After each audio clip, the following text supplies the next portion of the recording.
Dr. Phil on the way to the stage. Yeah. Dr. Phil, we have to show you something. Okay. Okay.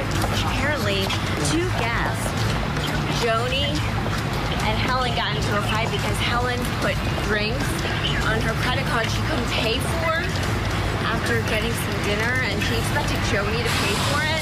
That's right there. Got her by the ear. Yeah. She just grabbed her wig. Yes! Oh. Oh, no. That's So- out of control. Somebody's going to get hurt. Yeah. Today on an all-new Dr. Phil. My mom is addicted to painkillers. She throws herself down the stairs so she can get pain pills. Oh, absolutely. You don't understand the daily pain. You're not there. A desperate family. You yanked the hair off her head in anger. A startling intervention. You made 25 sandwiches out of tomatoes and A1 sauce. I don't remember that. You're going to get soda for the children. You poured it in their shoes. Today's going to be a changing day in your life. You've never had anybody working harder to bring you to the threshold of change than right now.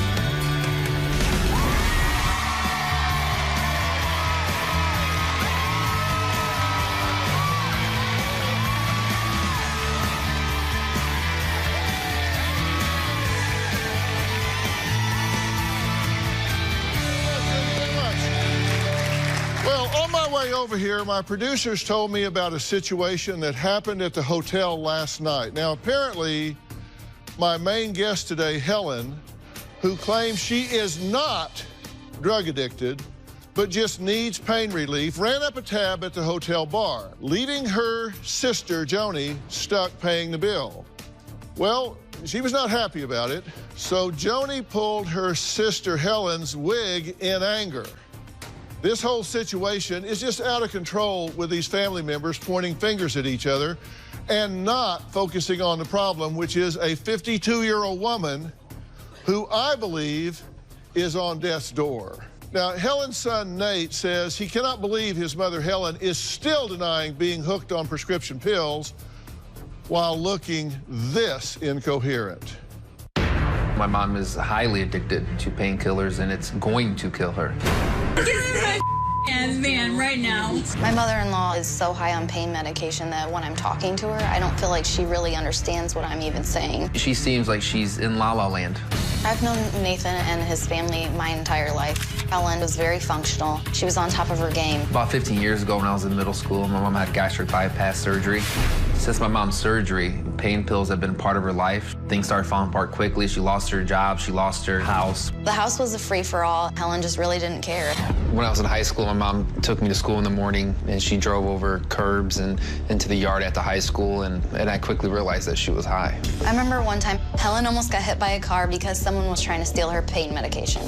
I moved out at 15. Enough was enough. I went away to college. I started my career. For about 8 to 10 years, I had very little contact with my mom and my sister. I just didn't want to get caught up in the drama. About 5 years ago, I reconnected with my mom. She was a mess. She was in a bad spot. My mom would do anything to get pain medication. I didn't take any Ativan yesterday. Yes, you did. No, I didn't.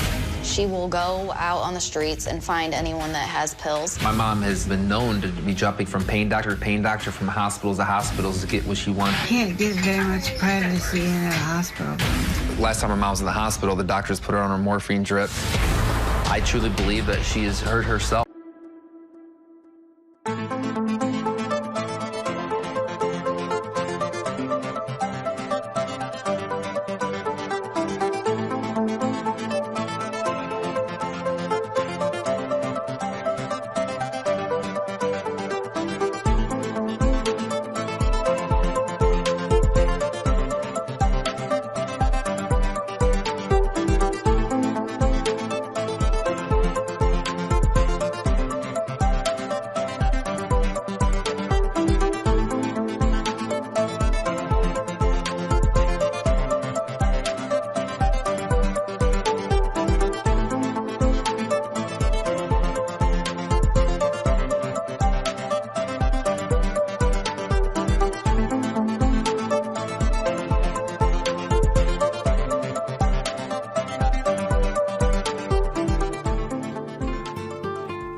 fallen downstairs on purpose and done things on purpose to have to go to the hospital to get something. My mom thinks that she's dying from complications from her gastric bypass, but she's dying from the painkillers and the drugs. That's what's killing her. If we don't get my mom on pain medication immediately, I know my fear, and I know that my mom won't be dead.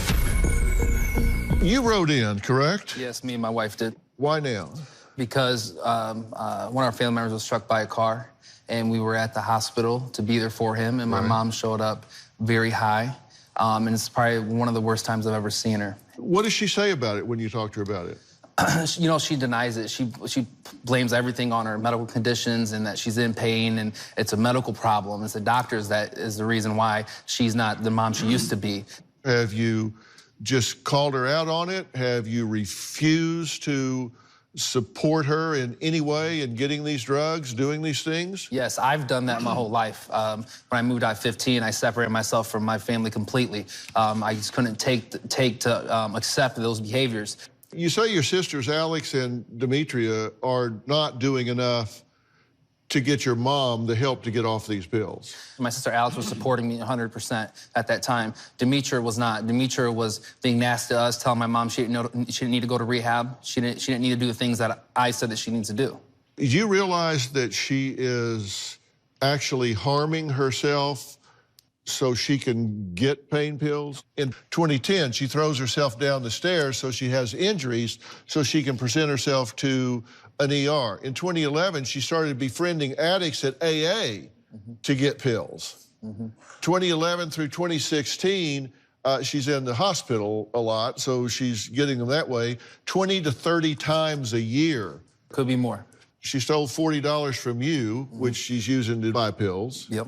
That's not my mom. My mom taught me, none of these pictures in here, my mom taught me a lot. But you see her wasting away. Yeah.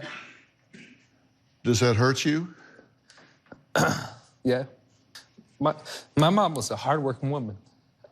I remember seeing her get up every morning early, get dressed, professional, look good, ready to go. She took care of an addict for years. She took care of an addict for a long time. And then when she left him finally, because us kids were just gone, she turned her page in her life and thought that she could go out and stuff and have a good time, and she just lost it, man. And then she had a gastric bypass because she wanted to lose weight and be at 25 again. And she tried to live that life, and she lost it. And I lost my mom since that day. Eventually, she's going to come out here today, and I need to know what my resources are. Are you willing to stand your ground and do what it takes to get her to turn this corner? Firm. Because she is a master at deflection, and you can't take the bait. It won't happen. All right, well, Nate's sisters, Alex and Demetria, are here, and they're going to explain why they agree their mom needs help, but they're offended by their brother's approach. I want to know why. And later, we're going to meet their mom, Helen, who insists she is not a drug addict. We'll be right back.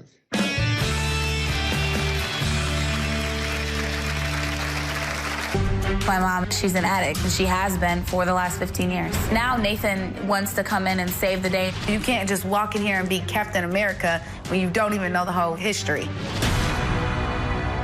Monday.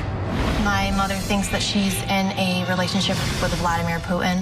I love him. He is going to take me home to Russia. You're saying he's in love with me. Why hasn't he gotten you? Her family believes she's delusional. It's disturbing. I miss my mom. I am still your mother. She believes she's the mother of Russia. Vladimir communicates with me through his ties. This guy's the most powerful guy in the world. Why is he talking to you through his tie? That's Monday. Then on Tuesday. How many seconds do we have left? You got fired for falling asleep on the lifeguard stand. Yeah, I did. You ought to have the world on a string. And instead, you got a smart mouth and a lazy ass. New Dr. Phil Tuesday. I've always had a real rocky relationship with my sisters, Alex and Demetria. And Alex is very hard-headed, and Demetria's very passive. When it comes to Nathan's sisters, I don't feel like I can rely on either one of them. Alex was supposed to be a bridesmaid in my wedding, and her husband was the best man in my wedding, and we got in a disagreement, and they just didn't show up. When she didn't show up to the wedding, that really did damage to both my relationship with her and Nathan's relationship with her. My sisters aren't very good at handling tough situations, tough conversations. Well, Nate said he always knew his mom was a bit off. but was shocked to return to his hometown 4 years ago to find his 52-year-old mother, Helen, looking like a frail, old woman. Now, Nate's sisters, Alex and Dimitri, agree their mother is in trouble, but they claim Nate does not have all the facts. My mom is deteriorating right in front of my eyes. It's horrible. She looks like the stuff you see going viral on YouTube when heroin addicts are like passing out. The honest truth is that she's an addict, and she has been for the last 15 years. If I confront my mom about it, she tells me to shut up. I couldn't let her be around my kids because she was high on pain medicine all the time. One night she was pouring soda into my kids' shoes and thinking that she was pouring it into cups. And then my oldest asked, "What are you doing?" She didn't even recognize like who she was dealing with. One time my mom took my kids to the store. She fell asleep at the wheel. She crashed the car. There was gasoline leaking from the car. She could have killed them all. I and some other family members wanted my mom to go to a nursing home. I felt like she was already dying, so I wanted her to be where she wanted to be. I don't know what the ultimate decision that needs to be made. I just know we can't keep going like this. If you ask my brother Nathan, he knows what she needs to be doing. Nathan is arrogant and hard to deal with at times. For 10 years, Nathan wanted nothing to do with her addiction or her illnesses. Now Nathan wants to come in and save the day and save his mom. He desperately wants to get the family back together. He has this image of us 15 years ago before my mom got addicted and thinks that we can get back there. You can't just walk in here and be Captain America when you don't even know the whole history. I'm wondering what the agenda is here. You guys seem to have some angst about him going away while you guys are there fighting the day-to-day in the trenches battle. And it's like the prodigal son returns and takes a completely different approach when he's been gone for 6 years. What are your feelings about that? The only thing that Nathan and I agree on is the help that my mom needs. That's the only thing we agree on. To say that myself or my sister like have allowed this condition is insane. My issue with Nathan is like, he's never been there to be supportive for me. I have 7 kids, and when I call him, Nathan, can you do the hospital run this time? Mom's in the hospital, can you come? No, I can't do this. I have to work in the morning. Can you pick Mom up? Can you do this? No, I can't do it. And I'm not meaning to attack him, but this is just the honest truth. It hurts, because it's like, you can't sit here and say that I've allowed Mom's condition. Like, that's insane. I want to make sure it's clear. I never said that Alex allowed these conditions or Demetra allowed the conditions. Demetra was talking to my mom every day, my grandparents every day, and my Aunt Joni every day. Because she lives closer than the kids, she gets more help from them. So she wasn't bringing the solution to the table that worked because there were too many emotions involved. When it comes to Alex supported me getting my mom to rehab and so forth. When I came in like Captain America, I came in because the solution needed to be a tough one, and nobody else would do it. You say, and I quote, he's an ass and a hypocrite. What do you mean? Nathan, he's never really been family-oriented at all. And he's very hard to talk to. The nursing home thing that he's talking about, yes, I agreed. I said, okay, Mom, this is the deal. You don't want to go to the medical university they wanted them to go to, so that's fine. Don't go. Go to the nursing home, let them... And she got kicked out for the second time. No. She was taking drugs into that nurse. She treats nursing homes like a hotel. Let me explain this. Because a nursing home gives her prescriptions on a timeline. Okay, let me finish. Let me finish. And then she gets, hold on, then she gets pills. She gets pills from the street, so and she puts them in between those. No, it's anyways, so she went to the nursing home, and every time she would leave the nursing home, they would send her meds. I didn't know this until my son was in an incident, and they... It's bigger than that. And then, hold on, and then she OD'd, and she had to get Narcan from the hospital. The nursing home told us that they wouldn't take her. So let me. I want to put one piece in there. So I told her that if she did not do, if this didn't work at the nursing home, then she would have to do it the hard way. But you missed the piece in there. When she came there to see him, Aunt Joni stopped. Before she came here, Aunt Joni stopped at a drug dealer's house. I didn't know that. I'm explaining because I did my research. I did a lot of investigation. She stopped at this house, and I spoke to these people at the house. Mom stopped there to get more pills. And I asked Aunt Joni about it, and she admitted she stopped there, but Aunt Joni told me, oh, your mom was just selling her a bracelet. Selling jewelry. Selling her a bracelet. When she was high at the hospital, she overdosed. It's whatever she got from that house. Okay, if I may, if your mother was watching this, and she's not, but if she was watching this, she would be doing the happy dance back in the green room because she would be saying, yes. They are so off point. They are fighting with each other, and when they're fighting with each other, they ain't talking about me. Yeah. So if I can get them divided and conquered, I'm gonna skate this bitch like you wouldn't believe. Yeah, and she's done that our whole life. That is exactly that's exactly what she would be thinking, because let me tell you, this may be a whole other conversation, and I'm happy to have it with you on another day. But we're either here to talk about family dynamics and who said what to who, or we're here to save your mother's life. Not both. You have to put these differences aside. The house is on fire. This is not the time to debate how it got on fire. This is the time to put the fire out. Everybody has to be in the bucket brigade. You cannot be fighting amongst yourselves. And if you do, I'd rather you not be here at all. All right, Nate insists he is the only one in the family determined to get his mother clean. He even holds his 62-year-old Aunt Joni accountable for being part of the problem. Maybe she is. And if she is, then she doesn't need to be out here. But we're going to find out next, because I'm going to talk to her. We'll be right back.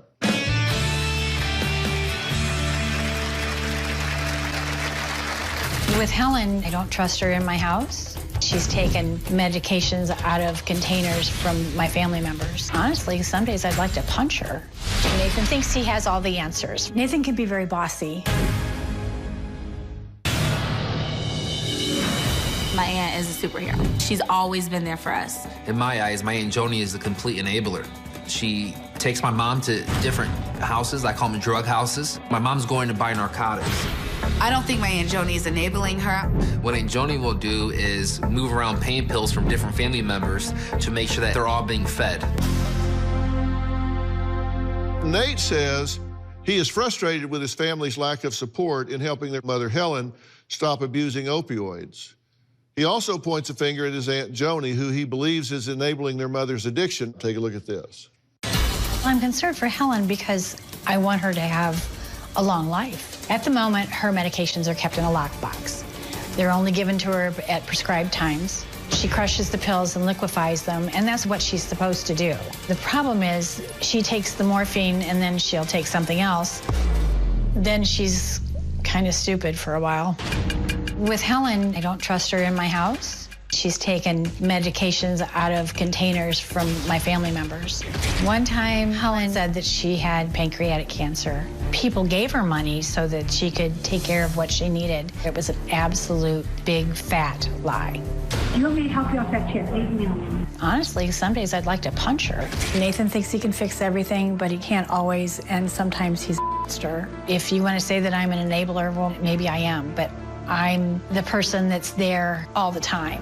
When it comes to Nathan, he thinks he has all the answers. Nathan can be very bossy. He thinks if he slams his hand on the table and says, we're going to fix this thing, it's just going to happen like magic. Do you enable this woman? I don't give her drugs. I don't say, here you go, Helen, go get high. You don't have to do that. If she asks me to take her someplace, I take her. You said that you actually believe when she says she has these illnesses.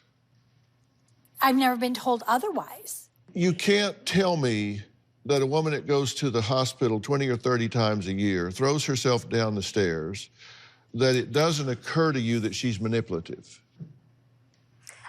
No, you can't. I'm talking to you, and I'm trying to get, I haven't gotten a straight answer out of you yet. Okay. I get a phone call, Helen needs to go to the hospital. I just go and pick her up and take her.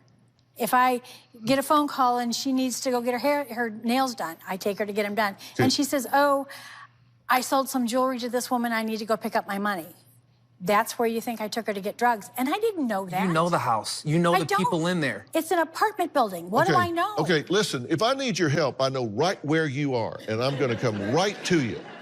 Are you telling me you don't know that when she's pawning jewelry and you're taking her to a drug house, you don't know that that's a drug house and you don't know she's getting drugs? And if you don't know, that's okay, tell me. Because if you're that naive, then I'm gonna excuse you from this and I'm gonna let you off the hook here, because I can't have you here if you're gonna buy her. But understand, I didn't take her to a drug house. I took her to a high-rise apartment building for senior citizens.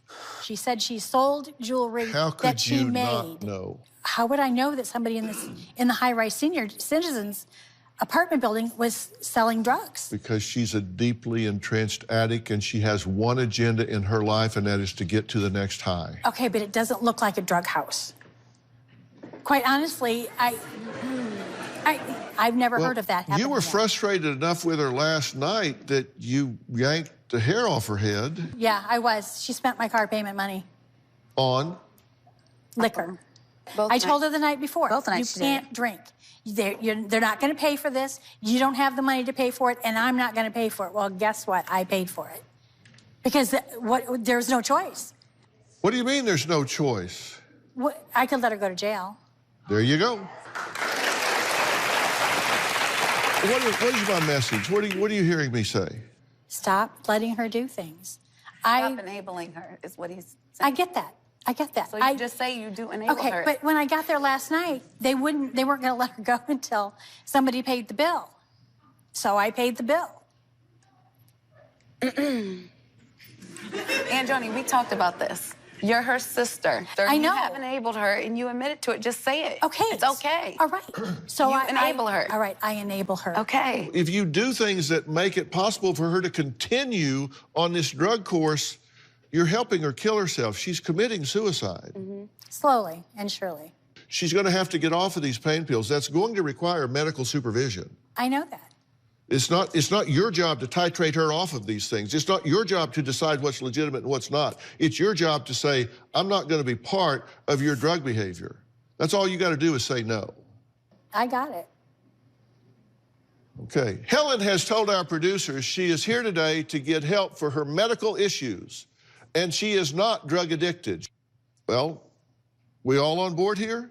We're locked in. Yes. We're going to meet Mom next.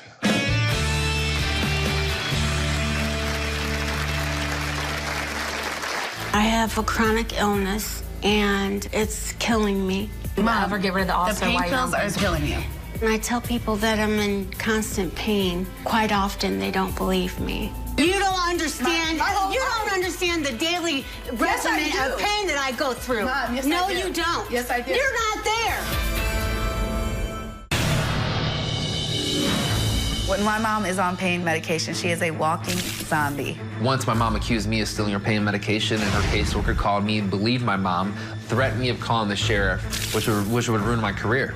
A few months ago, a family member was hit by a car and was in the hospital in ICU, and we all rushed to the hospital. My mom came to the hospital. She was completely high to where she couldn't stand up. She had food all over her. Eyes were rolled in the back of her head. She was high as a kite. When I took her back to the nursing home, they refused to accept her. They made my aunt take her to the emergency room where they had to administer Narcan because she had actually overdosed herself. Every time my phone rings, I fear that I'm getting a phone call saying that my mom has passed away. Well, we're talking to siblings Nate, Demetra, and Alex. They all agree on one thing. They haven't had the most solid foundation growing up. This may be the reason why they're having a difficult time now agreeing on how to support each other and their mom. Now, Helen has an opioid addiction issue. Take a look at Mom.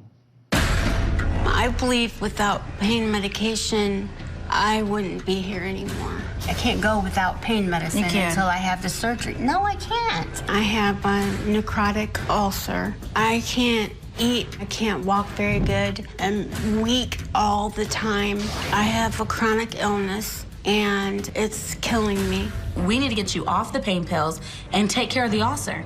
And we will take care of the ulcer, and then I will get off the pain pills. I'm not a sorry. doctor, but I don't think you will ever get rid of the ulcer. The pain pills are killing you.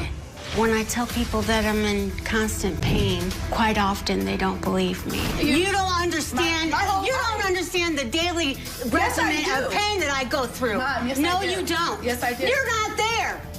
I have pain in my abdomen and my back, my left leg. The person that I blame for all this are the doctors that have passed me around from one to another without any one of them really trying to find out what was wrong. You know, there's some good, really good doctors, but, you know, they're just not going down the right road. I don't take the pain medication to get high. It just gives me some relief. Actually, it kind of gives me some energy. I have a dependency, but I'm not an addict in the street that does anything to get drugs. So, Alex, I am sick. We know that you're sick, but you don't. Okay, when I'm not trying to be high. Okay, do you abuse your pain medicine? And I have occasionally, You do yes. all the time, right? No, I So don't all the therefore, time. anybody that abuses their pain medicine And the does only not time need to I be do on it. that, and the only time that happens is when I am in an intolerable amount of pain.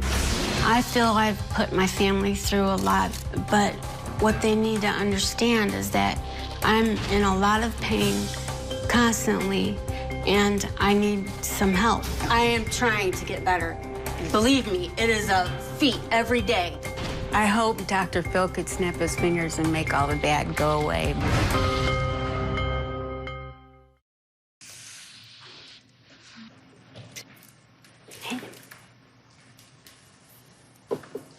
How are you doing today? I'm struggling. What are you struggling with? I ran out of my pain medicine, and I'm just sick. Are you in withdrawal? Yeah. Uh-huh.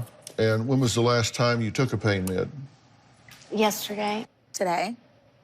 No, I didn't. 2 o'clock this morning, 4 o'clock this morning? I didn't take an opioid today. It's okay, not, it was that the same pill. It was tramadol. You came in there and said you needed it. Yes, You I kept did. us up all night, ringing our doorbell to get pain. I'm sorry. How long have you been on opioids? 5 or 6 years. Right. You understand opioids are not designed for long-term use, right? Yeah. If I don't take pain medicine, then, I mean, sometimes the pain is so unimaginable. You are, right? While you were high. No, I wasn't. I dropped my cell phone and reached down for it. And that's a lie, Helen. You fell asleep at the wheel. You had 2 kids in the car with you. She fell yes, asleep. yes, I forgot about that one. I remember. There's that other time. Yeah, that one. I remember. I remember now. Well, let's look at some behaviors going back further than 5 years, actually. In '96, you pulled your hair out, lied, and said you had cancer. And I thought I did. Yeah. So why'd you pull your hair out? I didn't pull my hair out. You did. You said you were going to chemo, and to prove that you were going to chemo, you pulled your hair out. And when you told me who your doctor was, I called that doctor's office, and they said, I don't know who that is. I don't lie. Okay, I'm not lying. Okay, here, talk to me. Talk to me. I thought You thought you were going to that doctor? Yes, and I thought I had cancer. And you pulled your hair out so you looked like you were in chemotherapy. No, my hair was falling out. But you weren't in chemo. No, I wasn't. Why was your hair falling out? Because I was sick, and my hair's, very You thin. just were sick and your hair started falling? I hate it when that happens. Yeah. I must feel like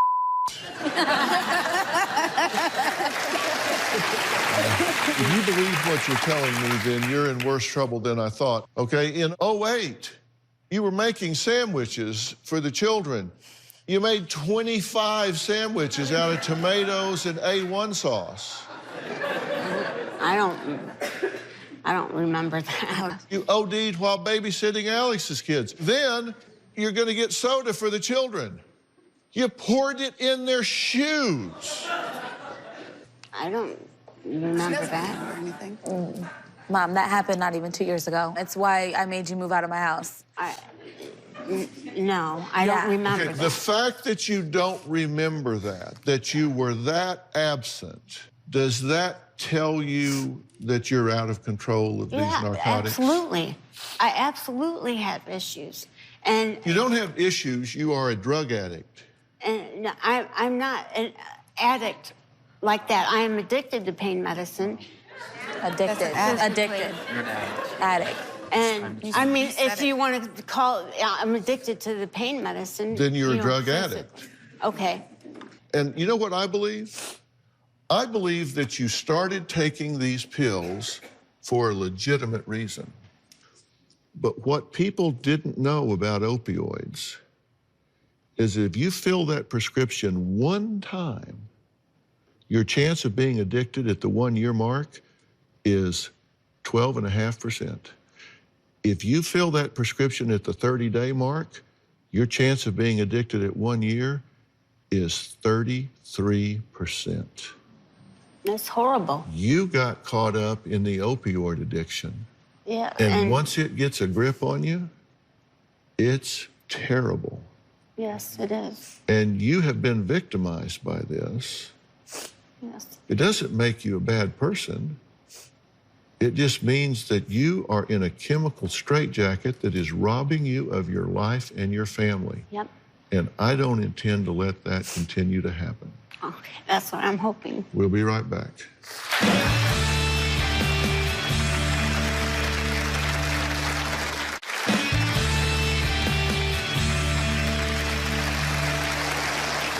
Well, Helen has joined us, and she has gone from healthy to, in my opinion, barely hanging on. I want to introduce someone now that is very important to this conversation. This is Dr. Gerald Sachs. Dr. Sachs is the Director of Pain Management at the Pain Institute of Santa Monica. He completed a fellowship in pain management at Harvard Medical School. Suffice it to say, he is the expert, and I have asked him to come here for you. Thank you. Dr. Sachs, you and I have talked about this. She's been on these opioids, not just using them, but abusing them for years now. What's the impact of that on her body? This is very, very common. We're in the middle, as you and I have spoken, of a national opioid crisis in this country. It's amazing to me, watching all this information today, that there's actually legitimate physicians willing to prescribe opioids for you. Because, to be perfectly honest, you're not a patient that should be taking opioids at all. And taking them long term, it can actually create pain perceptions in unrelated areas of the body, correct? That's correct. I mean, right now you perceive the pain as in your abdomen, but also you were describing pain in different areas. I know that you've had multiple surgical procedures and obviously have scar tissue, and all of those issues can and should be addressed by a pain management specialist, but you have to get the addiction solved first. Let's do a hypothetical, doctor. Let's assume that nothing changes. This is all much ado about nothing. She just goes home, continues down the same path that she is right now. Where's this headed? Unfortunately, it's headed in a horrible area. Pain is subjective. We were taught 20, 30 years ago that whatever the patient told us, that was what the pain is.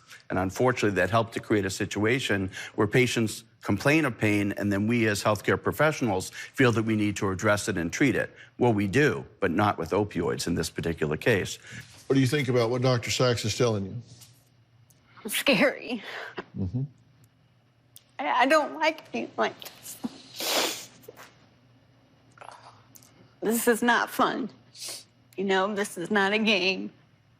And I would love to be off the pain medicine and not have to worry about it. It's horrible. And the fear of getting back in pain is horrible. Well, I've got a really hard question for you, and it really involves the catch-22 that you find yourself in. There are very few times in our life that we make life or death decisions, but you're going to have one to make.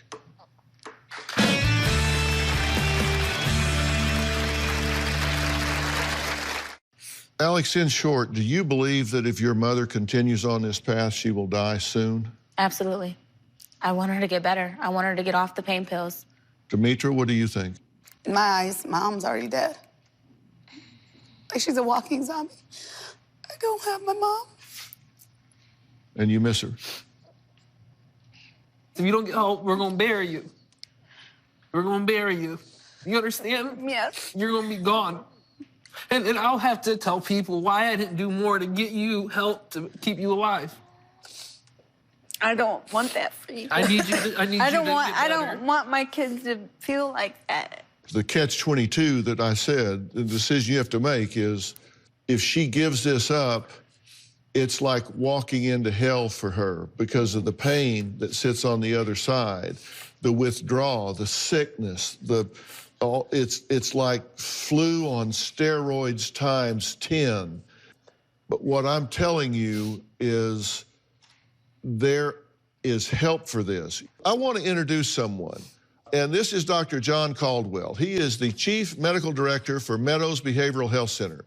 And the Meadows specializes in treating opioid abuse, pain and trauma, along with the co-occurring disorders, specifically in older adults. This is located in a really peaceful, natural setting in Wickenburg, Arizona. You can help her, correct?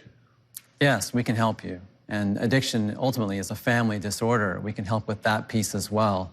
We'll be able to provide you with the medical supervision and care that you need to be able to move through the process of coming off the opiates, and then help you with the tools that you need to be able to manage life without opiates. And there's hope in that. And the key here is medical supervision so you can get back to being who you are. I'm offering you this help. Will you take it? Yes, I will. All right.